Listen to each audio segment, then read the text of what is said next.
अवधूत चिंतन श्री गुरुदेव दत्त. श्री स्वामी समर्थ. स्वामी तुमच्या सर्व चांगल्या इच्छा पूर्ण करो हीच स्वामी चरणी प्रार्थना करते आणि आजच्या अशा सुंदर व्हिडिओला सुरुवात करते. उद्या आहे मार्गशीर्ष महिन्यातील तिसरा गुरुवार, तसेच उद्या आहे गुरुपुष्पामृत. तर गुरुपुष्पामृत हे 1-5 गुरुवारी 1-5 ते 7-15 पर्यंत असणार आहे. या वर्षी गुरुपुष्पामृत योग हे रात्रीच्याच वेळेस आहे.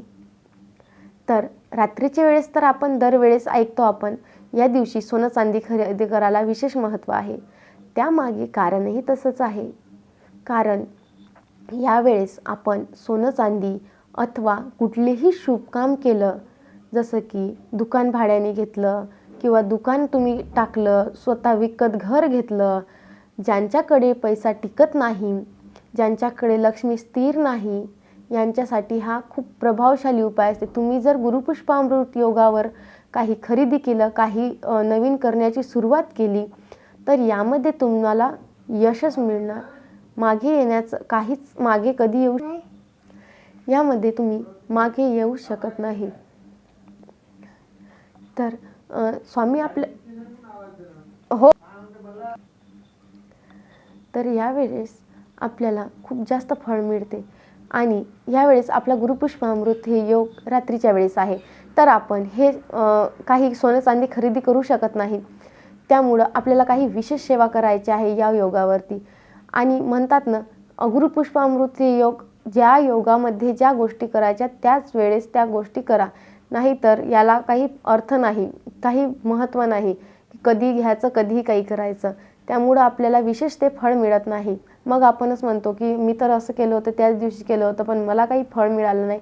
त्याचं कारण हेच की आपण योगावरती व्यवस्थित त्या गोष्टी, त्या विशेष वेळ काळ हे बघूनच करावं लागते. तर ज्यांच्या हातात पैसा टिकत नाही त्यांच्यासाठी सुद्धा हा यशाचा एकमेव मार्ग आहे.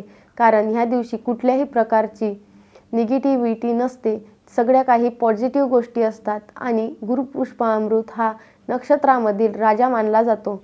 तर राजा म्हटल्यानंतर आपण जे काही करू त्याला फळ तर मिळणारच ना.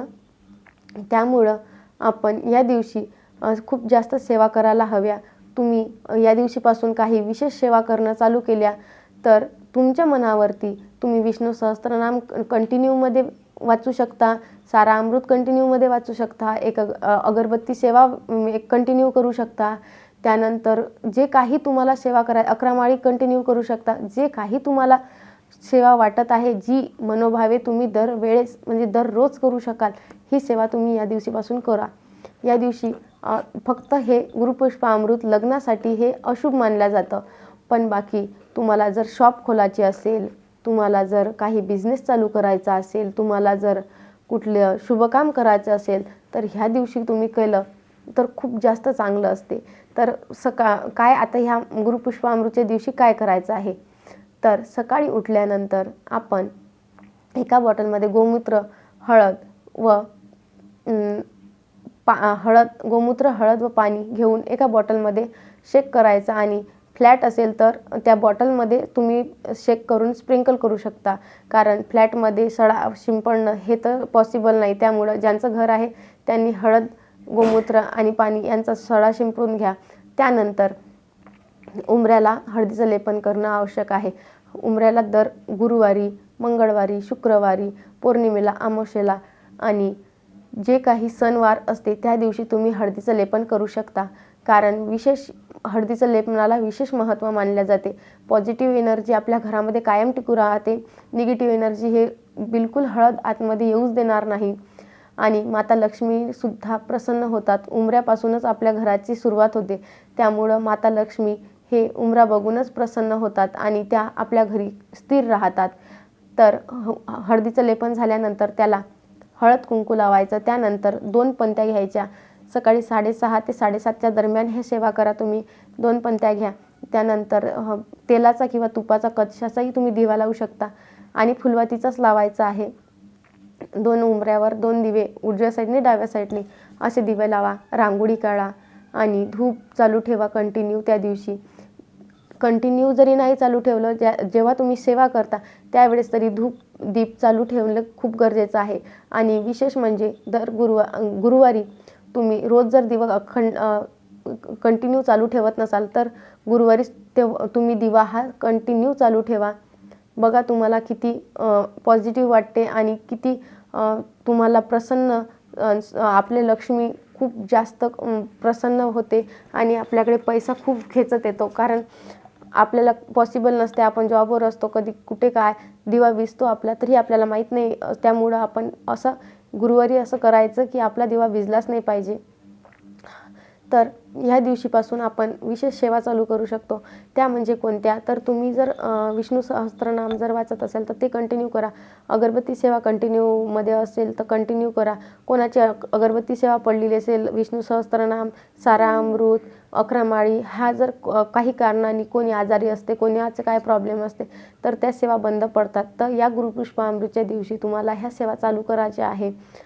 तर आता हे गुरुपुष्पामृत योग आहे रात्रीच्या वेळेस, तर रात्रीच्या वेळेसही तुम्ही करा. कारण गुरुपुष्पामृत योग हे 1 ते 5, 1 वाजून 5 मिनिटांनी व 7 वाजून 15 मिनिटांनी संपणार आहे. तर तुम्हाला 1 वाजून 5 मिनिटांनी एक दिवा घ्यायचा आहे, तो प्रज्वलित करायचा आहे. त्यानंतर आपल्याला 1 लोटाभर पाणी घ्यायचं आहे.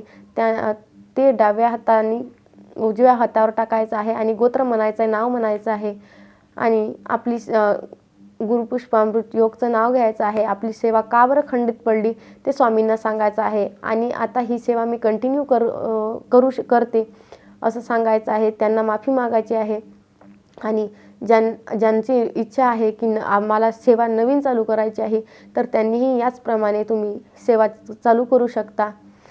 तर असा आणि उंबऱ्याला लेपन झाल्यानंतर आपण दाराला, आपल्या मेन डोअरला व्यवस्थित पुसून घ्या. त्यावर सुद्धा आपण हळद, कुंकू, चंदन, अत्तर हे टाकून आपल्याला स्वस्तिक काढायचे आहे आणि तिथे पण धूप दीप दाखवायचा आहे मेन गेटवरती.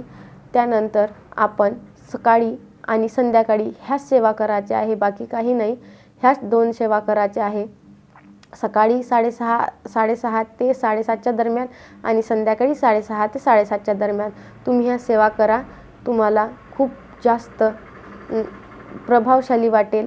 तुम्हाला याच्यातून काही ना काही मिळेल हेच मी स्वामींचरणी प्रार्थना करते आणि आजच्या या व्हिडिओला इथेच समाप्त करते.